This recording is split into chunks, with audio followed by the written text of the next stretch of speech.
She was never going to make it, being a wife and a mother, even though that was what her age and family expected of her. She wanted to explore, to see the world, to take life in both hands. And she left that small 1950s lifestyle behind her, and she found a world where she could be what she wanted to be, even though it meant crossing boundary after boundary after boundary after boundary. Crossing boundaries can free us. He was never going to make it in that town where jobs were scarce and the competition was mean and fierce. In that place, he knew better than to talk about the things that he held closest to his heart, the art that sustained him, the human relationships that were so precious to him. Those people around him, they weren't bad people. They were desperate in the way that limited opportunity creates despair. They had defined the boundaries of what was okay and what was not, and to violate them in small ways meant to be the target of their hatred. So he crossed in a bigger way and left their borders behind. And there was freedom, and there was loss. When you think about it, we can tell the whole journey of our lives as a story of boundaries and borders. We cross the border of another's body in being born, and then our attachment to our parents defines the boundaries that keep us safe until they don't. And then we venture beyond that boundary, and in our maturing years we venture into places that our parents would never have known. And in these new worlds, we navigate boundaries of relationships, border zones in our places of employment, and ever-shifting lines of demarcation which define our roles as partners, as parents, as friends. And then, as the song says, when we cross that river between life and death, crossing those last boundaries, letting those key identities and roles slip away, we cross that final boundary. It's one way to tell our story. And it is also a way, and it is also a lens through which we can tell the story of the world which we inhabit. Too many of the problems facing us in this world today are ones that involve boundaries and borders, as the actual headlines we just heard tell us. The global threat of climate change is intractable because its repair is beyond the reach of a single nation. And we inhabit a world in which money and jobs flow freely across national borders, but labor gets clogged there at the boundary. And as in each new time, we continue to face those places where society's norms hesitate before inviting someone in as a full member of the human family with rights and privileges and respect for who they are. So we can tell the story this way. We can tell this story, our collective story, as a story of transcending borders and boundaries, and that transcendence is always good, and that is often the case. It grants new freedom, it grants new connection, it grants new possibilities. But the wars and the armed conflicts that our world spawn come from collisions between traditional values of cultures and the expanded and insidious worldwide values of a world culture that is at the same time both more materialistic and more democratizing. It's a paradox. And these are exacerbated because we each, as sovereign nations, are afraid of what it would mean if we gave up our autonomy as part of an actual effective system of global law, which we do not have in this rapidly shrinking world. Boundaries are not always there to be crossed.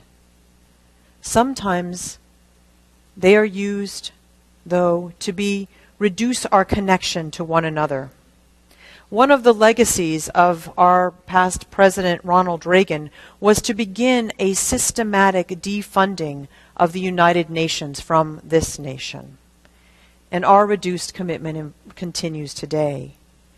He defunded mental health care and school lunch programs, and in doing so, he also erected perhaps the biggest boundary we face today, which is between those who believe only in private sector efforts and those who believe that collectively, through our government, through our public life, we can make a difference. In California, we live with the boundary of Proposition 13 since 1978, which restricts property taxation to such an extent that we now leave our children, our elders, and the most economically vulnerable among us bereft of the services they need. There are many boundaries. There are many borders, and it is complicated. I went to her house after school. I am enjoying the secret pleasure of watching a television show that I would not be allowed to watch at home. All of a sudden, though, her brother bursts in, shouting, "He's here! He's here!" And they pull me along as they run into a large closet, frantic as they pull the shuttered doors shut. And I try not to breathe as we watch through the louvered slats as that man stumbles in and then stumbles out. Those who have been the victims of violence or violation know that the long-term damage that can result when we do not respect the essential boundaries of a person are very lasting. Some boundaries protect. It's complicated. In historian David Halbersham's book, The Coldest Winter, there are a few sentences about an act of heroism by my uncle, my paternal uncle, Gene. What it must have meant for him to cross that boundary, that border, to leave the Korean War as a hero when he had entered the war as one of many who had come not that long ago from the internment camps of World War II. Some boundaries are meant to be defied. We sung those words in our meditation hymn, "How good it is and how pleasant for people to dwell together." And they're easy in some level, except I always think of them carved across a fireplace of a retreat center set up by a Jewish philanthropist who entered the racist South in the 1920s and who knew how hard it was to realize those words. Charles Santana said, "One day there will be no borders, no boundaries, no flags and no countries, and no passport. The only passport we will need will be the heart." And yet as people who affirm human potential, this represents our values. And yet if we think about boundaries, if we reflect on borders, we see a more complicated picture, and one that we are not as close to the goal as Santana makes it sound that we could be. In the real world, what we want to share and what we want not to share is messy. Not every freedom is to be cherished, nor every boundary to be broken. We grapple with them in their complexities, as the Ry Cooder song of our opening suggests. Since the dawning of our universalist and Unitarian ideals on these shores, we have been, among the people, at the forefront of reevaluating borders. We have renegotiated lines and boundaries in each age. From marriage equality, we can now turn our attention to the new border of bullying based on sexual orientation or gender identity. We can embrace both. There is work with both. We need to mark green use and also climate change. We need to embrace the need to be a voice about prison and detention advocacy and also the underlying problem of economic justice. We widen with each of these moves, our understanding, and this happens in our own lives as well. Sometimes I think as Unitarian Universalists in this age, we are teetering on a tightrope. And on one platform is our belief in the inherent worth and dignity of all, and on the other is our knowledge that we live in a radical interdependence, where we are dependent on all other forms of life in this world. All things in moderation, the philosopher and teacher Aristotle says.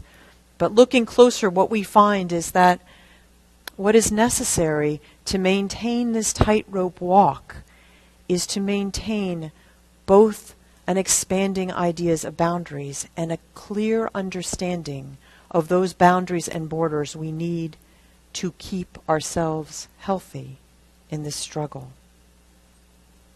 One of the few truths that is agreed upon both by political scientists and self-help authors is that to be able to help another, you must be able to maintain your sense of yourself.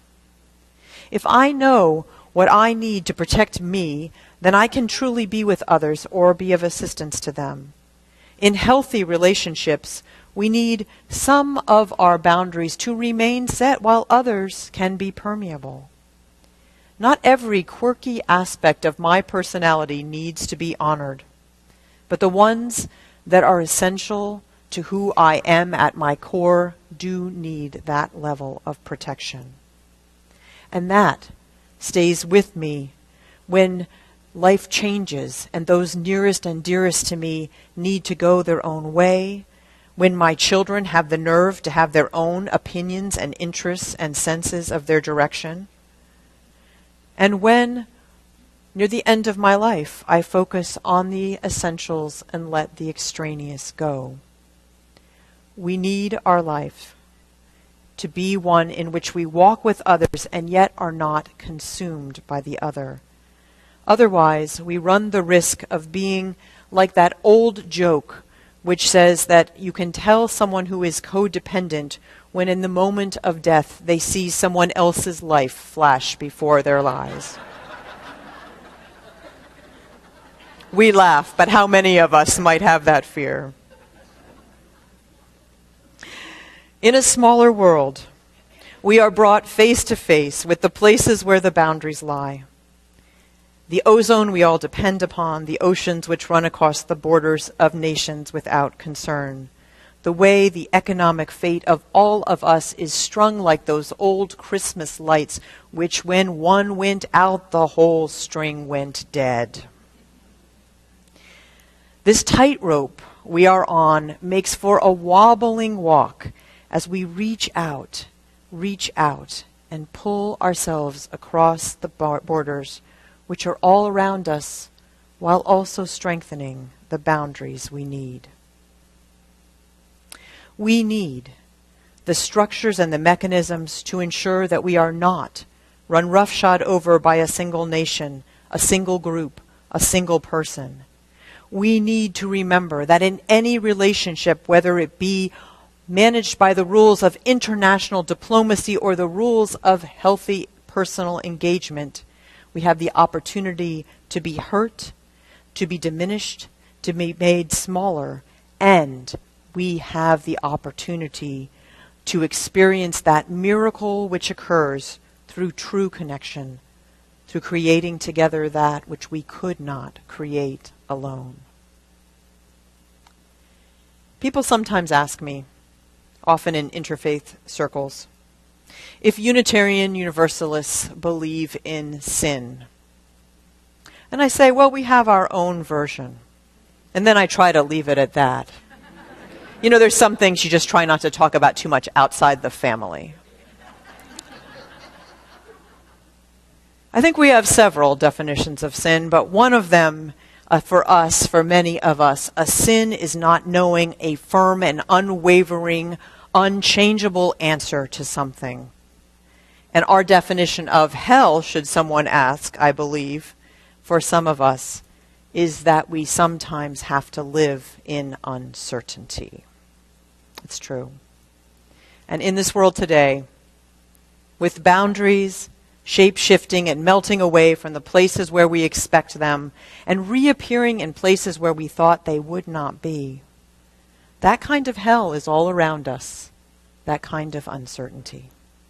As a thinking people, we need to take the time to reassess what we believe, to place it in the larger frame of our faith, which calls on us to hold that tension between the rights of individuals and the full realization of our common destiny. This is our journey together.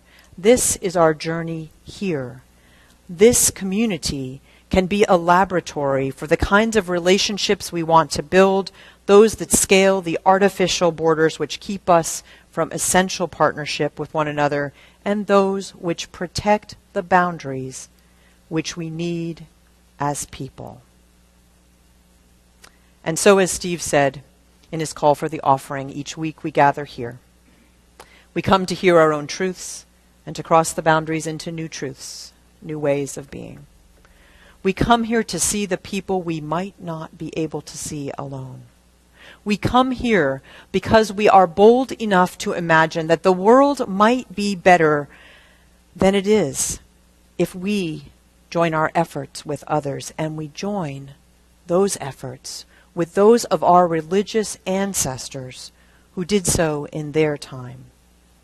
We come to better understand our lives and to understand the lives of all of those who share this one and precious planet.